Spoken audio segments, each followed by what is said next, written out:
Guys हो काफल टिप्न आएको हाम्रो दाजु चाहिँ काफल झोला भरिसक्नु भएको थियो त्यो हरियो झोला हाम्रो दाजुले चाहिँ अर्को दुईजना चाहिँ खालि काफलको बोट खोज्दै कुद्दै गर्छन्।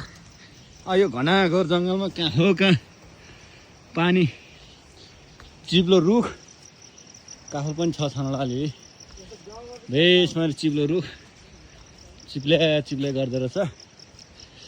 अब हल्का ज्यान जोखिममा राखेर भने एक झोला टिप्ने प्लान चाहिँ गरेका छौँ। पाक्न चाहिँ काफल पाकिरहेछ। कुदे मात्रै गर्छन्। ल हेर्नुहोस् ल यसरी पाकिरहेछ काफलहरू पनि। खालि कुदे मात्रै गर्छन् केटाहरू। जसरी भयो नि एक झोला होइन दाजु के छ तपाईँको विचारमा भन्नु त? काफल के एक झोला लाने विचार छ होइन त? हजुर होइन हाम्रो चिङ्गमे सर काफलको घारीमै आएको रे।